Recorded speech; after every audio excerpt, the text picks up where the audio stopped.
दोस्तों आज इस वीडियो में हम बात करेंगे फंजाई के एक मोस्ट इम्पॉर्टेंट जनरा एस्परजिलस के बारे में। तो इस वीडियो में हम उसके क्लासिफिकेशन, एस्परजिलस के स्ट्रक्चर, हैबिट और हैबिटेट, सेक्सुअल रिप्रोडक्शन तथा वीडियो के लास्ट में उसके इकोनॉमिक इम्पोर्टेंस के बारे में जानेंगे।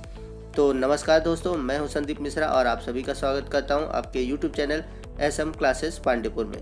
तो आइए वीडियो को स्टार्ट करते हैं। तो दोस्तों सबसे पहले हम बात करेंगे एस्परजिलस के क्लासिफिकेशन की। तो division, Mycota, sub division, Eumycotina, class, Ascomycetes, sub class, Euascomycetidae, order Aspergillales, family Aspergillaceae और जीनस एस्परजिलस। तो आइए बात करते हैं एस्परजिलस के हैबिट और हैबिटेट के बारे में। Aspergillus commonly known as black mould, it represent about 100 species which are widely distributed from arctic and tropical region. तो जो एस्परजिलस है इसको जनरली हम लोग ब्लैक मोल्ड या काला फफूंदी भी कहते हैं और इसकी लगभग 100 जातियाँ ज्ञात हैं जो कि एरेटिक और ट्रॉपिकल रीजन में पाई जाती है। Species of Aspergillus grow as contaminate in the laboratory culture as their spore which are present in air. A large number of species have been found in the soil. तो इसके जो जातियाँ होती हैं वो जनरली लैब में contaminate करती हैं अर्थात प्रदूषित करती हैं और ये जनरली पाई जाती हैं आपकी सॉइल में।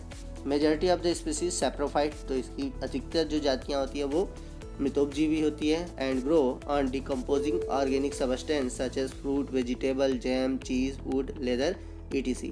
और इसकी जो जातियाँ होती हैं वो ऑर्गेनिक कंपाउंड जैसे फ्रूट है, वेजिटेबल है, जैम है, चीज़ है, वुड है, लेदर, इनको डिकम्पोज करती हैं।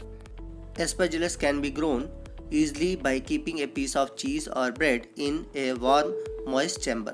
तो इसे आसानी से उगाया जा सकता है जैसे ब्रेड पे या चीज़ पे जहाँ पे मॉइस्चर पाई जाती है।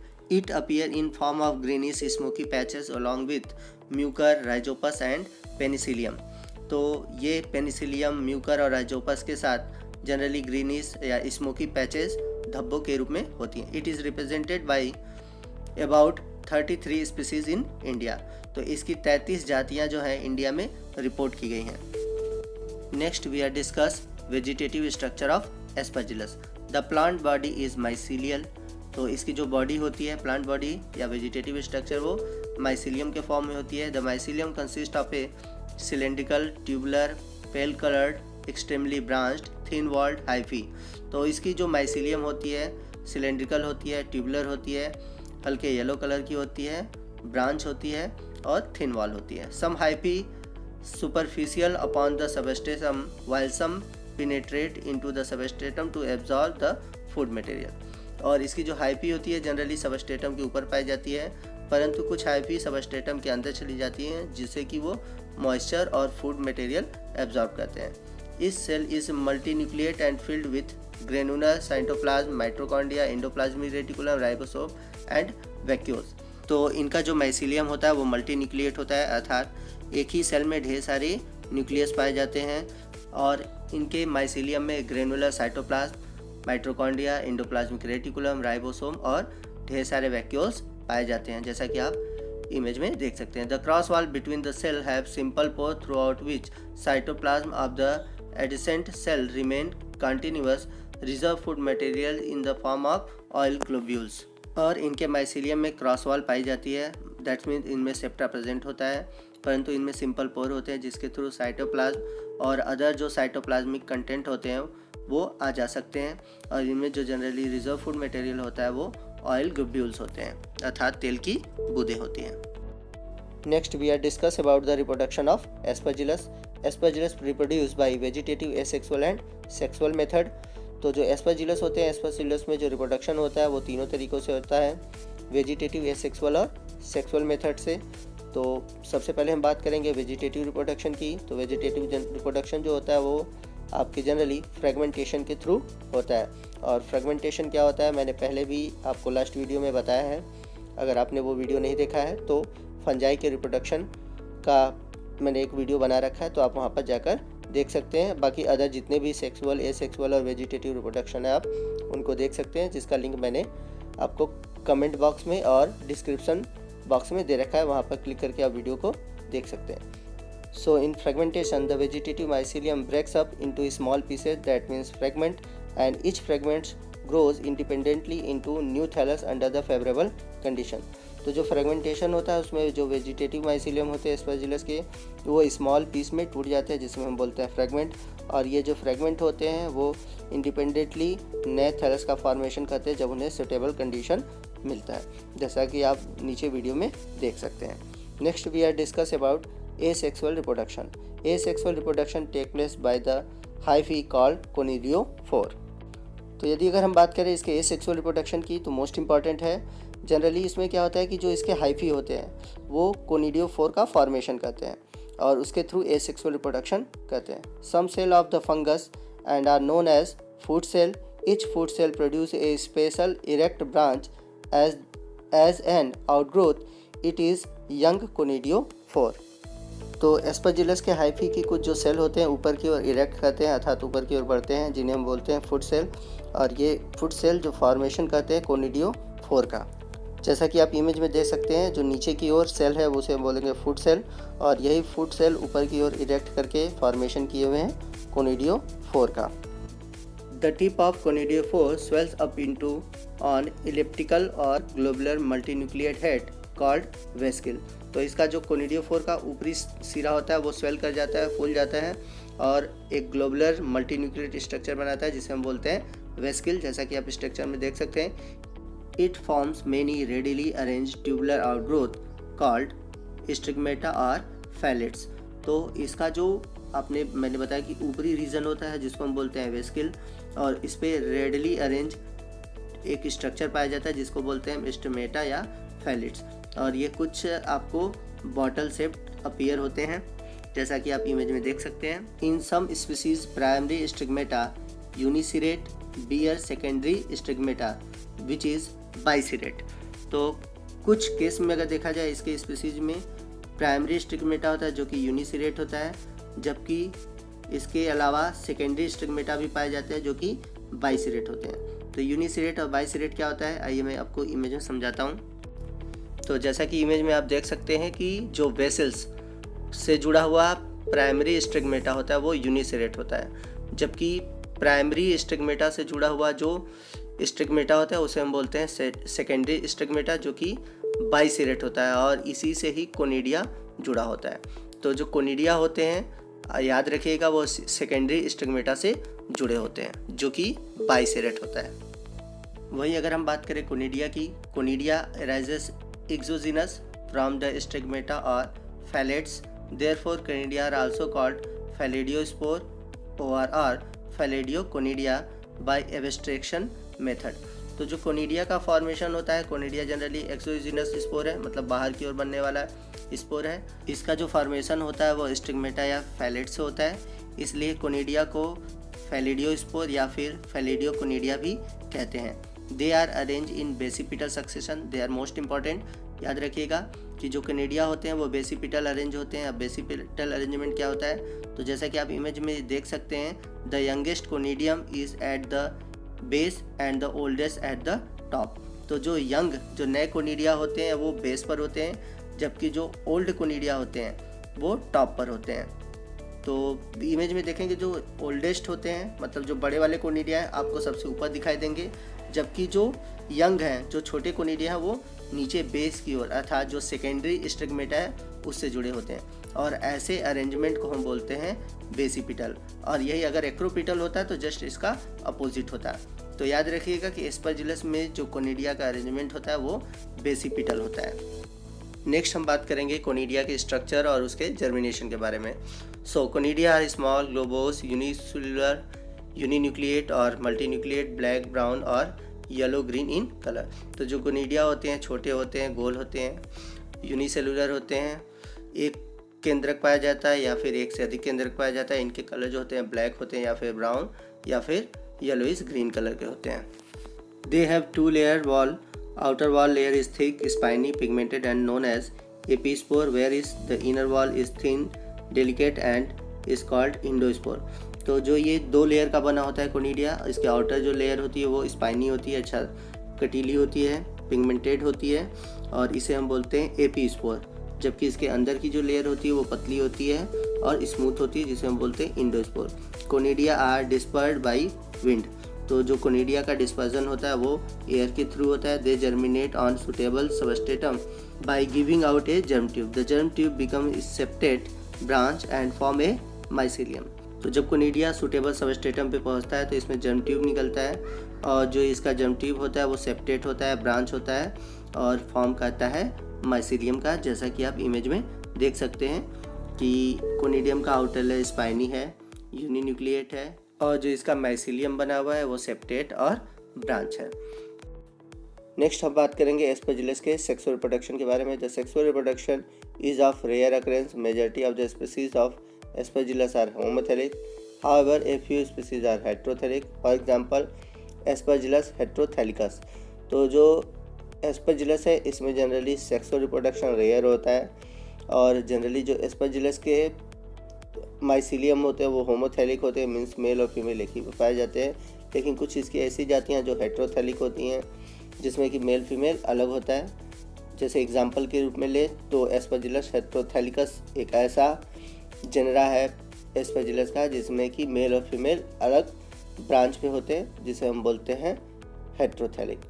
It take place by the formation of male and female sex organ. Male sex organs is known as antheridium and the male branch is called pollinodium.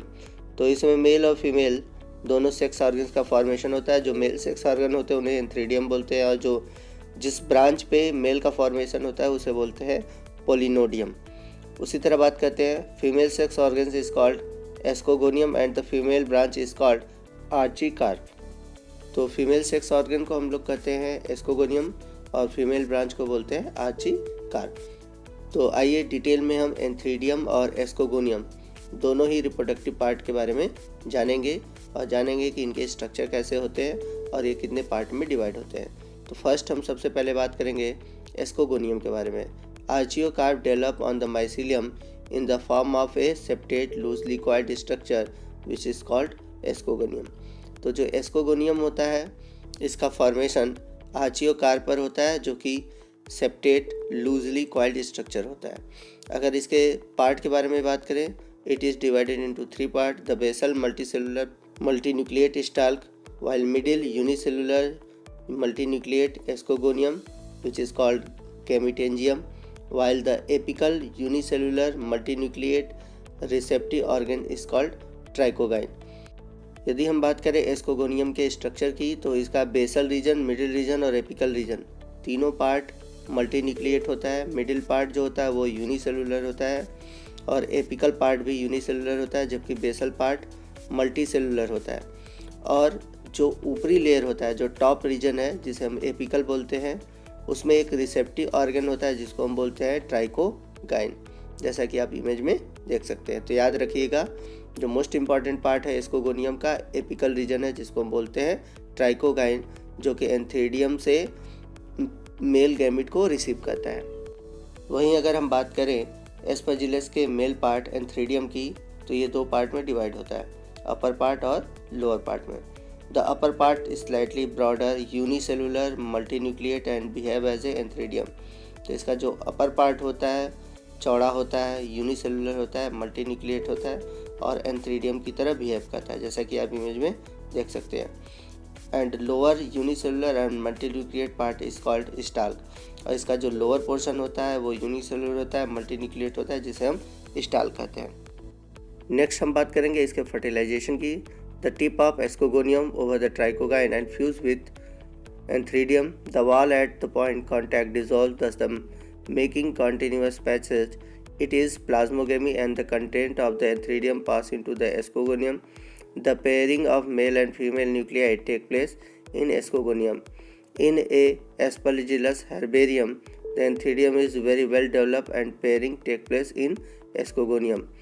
तो फर्टिलाइजेशन में होता क्या है कि जो एस्कोगोनियम का ट्राइकोगाइन होता है जो कि एपिकल पार्ट है वो एंथ्रीडियम से फ्यूज़ करता है और उनके बीच जो वॉल होती है वो डिज़ोल्व हो जाती है और इसके थ्रू क्या होता है उनके साइटोप्लाज्म मूव करते हैं और इस प्रोसीजर को हम बोलते हैं प्लाज्मोगेमी। इसके बाद जो एंथ्रीडियम के न्यूक्लियस होते हैं वो एस्कोगोनियम में जाते हैं और मेल फीमेल के न्यूक्लियाई आपस में फ्यूज करते हैं और उस प्रोसीजर को हम बोलते हैं कैरियोगेमी। तो जो मेल और फीमेल न्यूक्लियाई होते हैं उनका फ्यूज़न हमेशा एस्कोगोनियम के अंदर होता है। जैसा कि आप इमेज में देख सकते हैं कि कैसे मेल और फीमेल कांटेक्ट करते हैं और कैसे इनके न्यूक्लियाई आपस में ट्रांसमिट होते हैं। नेक्स्ट पॉइंट है डेवलपमेंट ऑफ एस्कोकार्प। तो एस्कोकार्प क्या होता है और एस्कोकार्प का फॉर्मेशन कैसे होता है ये जानते हैं। Whether the antheridium is functional और not, the ascogonium in all cases develop into a fruiting body are called ascocarp. तो फर्टिलाइजेशन के बाद जो एंथ्रीडियम होता है वो आपका फंक्शनल या फिर नॉन फंक्शनल हो जाता है, और हर केस में जो एस्कोगोनियम होता है फर्टिलाइजेशन के बाद एक फ्रूटिंग बॉडी का फॉर्मेशन करता है जिसे हम बोलते हैं एस्कोकार्प। तो याद रखिएगा कि फर्टिलाइजेशन के बाद जब एंथ्रीडियम और एस्कोगोनियम के बीच फर्टिलाइजेशन होता है तो उसके बाद एक फ्रूटिंग बॉडी बनती है जिसको हम बोलते हैं ascocarp. After the pairing of nuclei the ascogonium become septate. Each segment consists of one male and female nucleus, that means dikaryon. From these dikaryonic segment arises escogonous hyphae. Each escogenous hyphae is multicellular with a pair of nuclei and produce a esky by crozier formation. तो जो mail और female nuclei हैं, that means dikaryon है, वो एक segment का formation करते हैं जिसे एस्कोजिनस हाइफी कहते हैं। प्रत्येक एस्कोजिनस हाइफी मल्टी न्यूक्लियर होता है और उसमें पेयर ऑफ न्यूक्लियाई होते हैं जो कि एस्की का फॉर्मेशन करते हैं, और वहीं पर क्रोजियर का फॉर्मेशन होता है। तो क्रोजियर फॉर्मेशन क्या होता है, एस्कोस्पोर का फॉर्मेशन कैसा होता है, आइए हम जानते हैं। The terminal binucleate cell of the ascogenous hyphae which are elongate and then bend itself to form a hook-like structure known as crozier. Both nuclei divide in such a way thin spindle apparatus are oriented in vertical direction. तो आप देख सकते हैं कि जब fertilisation होता है तो एस्कोगोनियम के अंदर दो न्यूक्लियाई होते हैं, जैसा कि ऊपर इमेज में आप देख सकते हैं एच में। अब उस एस्कोगोनियम में जो बाई न्यूक्लिएट है उसके अंदर क्या होता है, एक हुक लाइक प्रोजेक्शन बनता है जिसे हम बोलते हैं क्रोजियर। याद रखिएगा, हुक लाइक स्ट्रक्चर को क्या बोलते हैं, क्रोजियर। और इसके अंदर जितने भी न्यूक्लियाई होते हैं वो डिवाइड करते हैं बाय द स्पाइंडल ऑपरेटर्स के थ्रू और फॉर्मेशन करते हैं 2 से 4 और 4 से 8 न्यूक्लियाई, और यही 8 न्यूक्लियाई बाद में आगे चलकर एस्कोस्पोर का फॉर्मेशन करते हैं। जैसा कि राइट साइड के इमेज में आप देख सकते हैं कि कैसे क्रोजियर का फॉर्मेशन हुआ है और कैसे क्रोजियर फॉर्मेशन के थ्रू एस्कोस्पोर बनते हैं। तो एस्कोस्पोर जो बनता है वो क्रोजियर फॉर्मेशन के थ्रू बनता है, और याद रखिएगा एक एस्कोगोनियम के अंदर 8 एस्कोस्पोर बनते हैं। जनरली 8 बनते हैं, ये जो नंबर है अधिक भी हो सकता है, वो डिपेंड करता है कि किस जेनरा में होता है। As the esci develop, a large number of sterile hyphae grow around them and form a protective covering is called peridium. The entire structure is known as escocarp. It encloses many esci. It is spherical and has no opening. Such an escocarp is known as clastothecium. तो जैसे ही ASCII का formation हो जाता है, अब ASCII क्या होता है, एस्कोस्पोर का फॉर्मेशन जिसके अंदर होता है या जिस स्ट्रक्चर के अंदर होता है उसको बोलते हैं हम एस्की। तो एस्की के बनते ही इसके चारों तरफ जो 5 हाइफी होते हैं इसके चारों तरफ घेर लेते हैं, एक प्रोटेक्टिव लेयर बनाते हैं जिसको हम बोलते हैं पेरिडियम, और ये पूरा इंटायर जो स्ट्रक्चर है वो कहलाता है एस्कोकार्प। ये जिसके अंदर ढेर सारे एस्की होते हैं, और ये एक स्फेरिकल स्ट्रक्चर होता है जिसमें कोई भी ओपनिंग नहीं होती, और ऐसा एस्कोकार्प जो कि स्फेरिकल स्ट्रक्चर बनाता है उसमें कोई ओपनिंग नहीं होती, ऐसे एस्कोकार्प को हम बोलते हैं क्लेस्टोथीसियम। जैसा कि आप इमेज में देख सकते हैं कि कैसे फॉर्मेशन हुआ है एस्की का क्रोजियर के थ्रू, और एस्की के अंदर बने एस्कोस्पोर, और हर एस्की के अंदर एस्कोस्पोर का जो नंबर है वो 8 है, और ये जो एस्की है वो एक कवर्ड है स्फेरिकल स्ट्रक्चर बना रहे हैं, और ऐसे स्ट्रक्चर को हम बोलते हैं क्लेस्टोथीसियम। चलिए नेक्स्ट बात करते हैं हम लोग लाइफ साइकिल ऑफ एस्परजिलस की। तो एस्परजिलस की अगर लाइफ साइकिल की बात करें तो जैसा कि आप इमेज में देख सकते हैं कि पूरी एसेक्सुअल और सेक्सुअल रिप्रोडक्शन को हम लोग ग्राफिकली रिप्रेजेंट करके देख सकते हैं। तो सबसे पहले अगर हम बात करें सोमैटिक हाइफी है, जैसा कि इमेज में आप देख सकते हैं सर्किल किया हुआ है। अब सोमैटिक हाइफी अगर सेक्सुअल रिप्रोडक्शन में जाता है तो उसमें एस्कोगोनियम और एंथ्रीडियम बनते हैं, और कैसे एस्कोगोनियम एंथ्रीडियम फ्यूज़ करते हैं, और कैसे उनके फ्यूज़न के थ्रू एस्की बनता है, एस्की के अंदर एस्कोस्पोर बनते हैं, और जो क्लोज फॉर्म होता है इसको बोलते हैं क्लेस्टोथीसियम, और क्लेस्टोथीसियम के अंदर बनते हैं एस्कोस्पोर, और वही एस्कोस्पोर जर्मिनेट करके सोमैटिक हाइफी बनाते हैं। तो इस प्रकार आप देख सकते हैं कि इसमें सेक्सुअल रिप्रोडक्शन होता है। अब सेक्सुअल रिप्रोडक्शन के थ्रू एक ये लाइफ साइकिल इनका कंप्लीट हो सकता है, या फिर इसमें एसेक्सुअली भी रिप्रोडक्शन हो सकता है। और एसेक्सुअल रिप्रोडक्शन हम लोग कोनिडिया पढ़े थे। तो कैसे सोमैटिक सेल से बनता है आपका कोनिडियोफोर, कोनिडियोफोर पर बेसिपिटली अरेंज मैंने बताया था कोनिडिया का फॉर्मेशन होता है, और ये कोनिडिया जर्मिनेट करते हैं, और कोनिडिया जर्मिनेट करके फिर से न्यू सोमैटिक हाइफी बनाते हैं। तो इस तरह हम लोग इसके लाइफ साइकिल को देख सकते हैं। तो आप चाहे तो ग्राफिकली फॉर्म कर सकते हैं या फिर डिटेल डायग्राम में फॉर्म कर सकते हैं। तो एक बात याद रखिएगा, जब भी आप एग्ज़ाम में डायग्राम बनाएं तो ग्राफिकल फॉर्म ना बनाएं, हमेशा आप डायग्रामेटिक फॉर्म को ड्रा करें। तो आप लेफ़्ट और राइट दोनों कॉम्बिनेशन को देख सकते हैं और आप उसको समझ सकते हैं। आप इसका स्क्रीनशॉट ले लीजिए और इसको अपने नोट के फॉर्म में कंप्लीट कर लीजिए। नेक्स्ट हम बात करेंगे इकोनॉमिक इम्पोर्टेंस ऑफ एस्परजिलस की। तो इकोनॉमिकली अगर देखा जाए एस्परजिलस मोस्ट इम्पॉर्टेंट है। तो आइए इनके कुछ यूज़फुल चीज़ें और हार्मफुल चीज़ें हम लोग देखते हैं। तो अगर हम बात करें यूज़फुल एक्टिविटीज़ की, तो सबसे पहले हम बात करें एंटीबायोटिक्स। तो some species of Aspergillus produce anti fungal and antibacterial antibiotics such as. तो जैसे कि एस्परजिलस प्रोलीफेरेन से प्रोड्यूस होता है एंटीबायोटिक प्रोलीफेरिन, उसी तरह एस्परजिलस फ्यूमिगेटस से प्रोड्यूस होता है फ्यूमिगेलिन, उसी तरह एस्परजिलस फ्लेवस से प्रोड्यूस होता है फ्लेविसिन। तो आप इसके स्क्रीनशॉट लेकर आप इसको नोट्स बना लीजिए। सेकेंड यूज़फुल एक्टिविटी है bioassay. Aspergillus niger is used to treat the soil for the tracing out the element like copper. तो एस्परजिलस नाइगर की जो एक वैरायटी होती है, इसका यूज़ किया जाता है सॉइल में कॉपर को ट्रैक करने में। अगले यूज़फुल एक्टिविटी की बात करें तो फॉर्मेशन ऑफ ऑर्गेनिक एसिड। तो एस्परजिलस की अनेक जातियां जो है वो यूज़ की जाती हैं ऑर्गेनिक एसिड फॉर्मेशन में, जैसे कि एसिटिक एसिड का फॉर्मेशन होता है एस्परजिलस नाइगर से, ग्लूकोनिक एसिड का फॉर्मेशन होता है एस्परजिलस फ्यूमेरिकस से, गैलिक एसिड का फॉर्मेशन होता है एस्परजिलस नाइगर और एस्परजिलस गैलोमाइसिस, इटैकोनिक एसिड का फॉर्मेशन होता है एस्परजिलस एटिकोनिकस से, कोजिक एसिड का फॉर्मेशन होता है एस्परजिलस ओराइजी से। कोजिक एसिड मोस्ट इंपॉर्टेंट है, आप याद रखिएगा, ये कई बार एग्जाम में आया हुआ है। तो बढ़ते हैं अगले इंपॉर्टेंट की ओर। ये विटामिन्स का भी सोर्स है। Many species of Aspergillus like Aspergillus gossypii are good source of vitamin such as riboflavin, that means vitamin B1।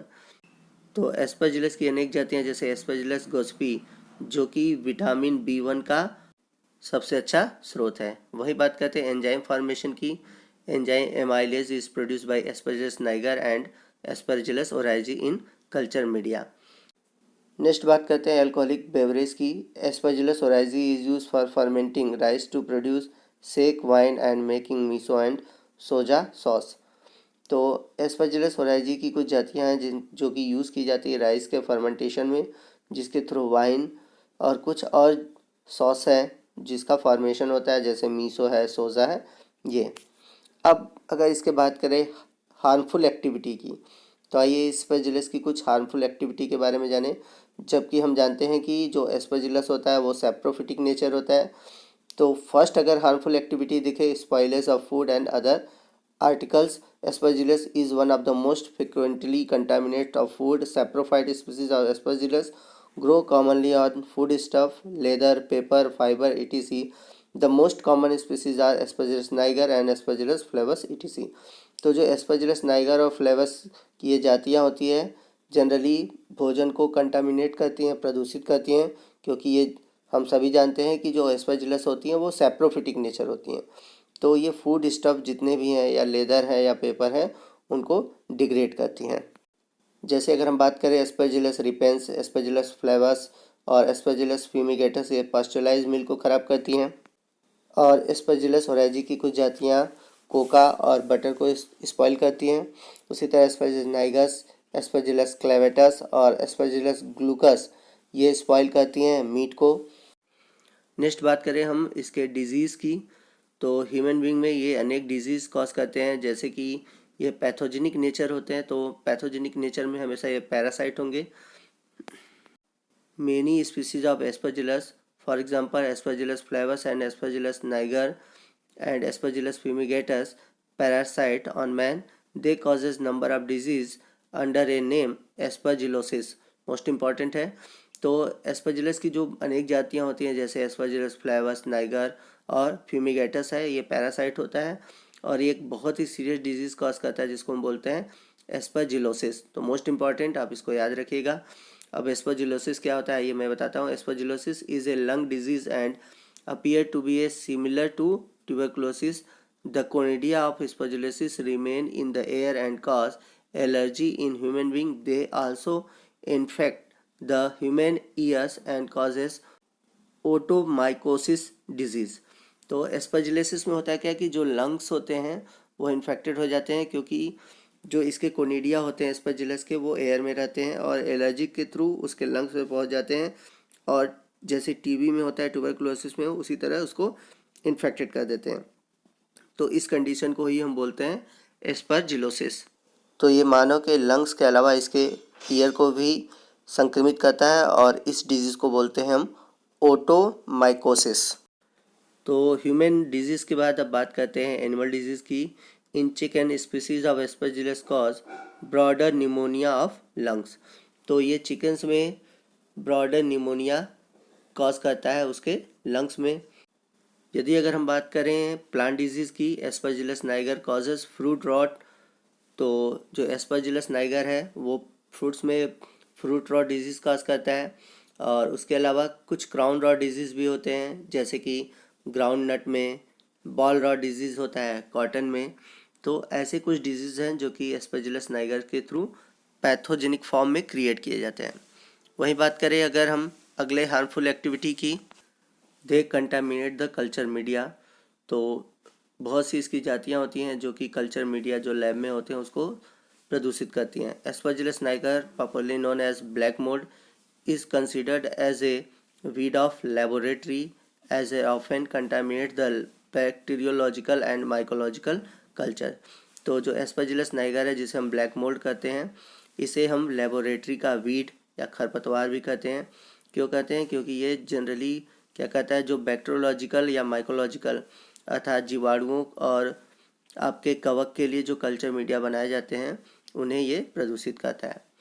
बात करते हैं लास्ट और मोस्ट इम्पॉर्टेंट इकोनॉमिक इम्पॉर्टेंस की। They produce toxic substance. For example Aspergillus फ्लेवस produce a carcinogenic fungal toxin called aflatoxin. तो जो Aspergillus फ्लेवस है वो एक कैंसर कॉज करने वाला टॉक्सिक सबस्टेंस प्रोड्यूस करता है जिसे हम बोलते हैं एफ्लाटॉक्सिन। याद रखिएगा, एफ्लाटॉक्सिन किससे प्रोड्यूस होता है? एस्परजिलस फ्लेवस से, जो कि कैंसर कॉज करता है। दोस्तों आज के लिए बस इतना ही। यदि आपको वीडियो अच्छा लगा हो तो प्लीज़ वीडियो को लाइक कीजिएगा। यदि आपको कोई भी डाउट हो या आप कोई भी क्वेश्चन पूछना चाहते हैं तो आप हमें कमेंट कीजिए, मैं आपको उसका रिप्लाई करूँगा। इस वीडियो को अपने दोस्तों में अधिक से अधिक शेयर कीजिए ताकि वो भी इस वीडियो का लाभ उठा पाएँ। और यदि अभी तक आपने हमारे चैनल को सब्सक्राइब नहीं किया और हमारे चैनल पे आप नए हैं तो प्लीज़ हमारे चैनल को सब्सक्राइब कीजिए और बगल में जो बेल आइकन है उसको प्रेस कीजिए ताकि जब भी मैं कोई नया वीडियो अपलोड करूं उसका नोटिफिकेशन आपको मिलता रहे। तो आज के लिए बस इतना ही। जय हिंद, जय भारत।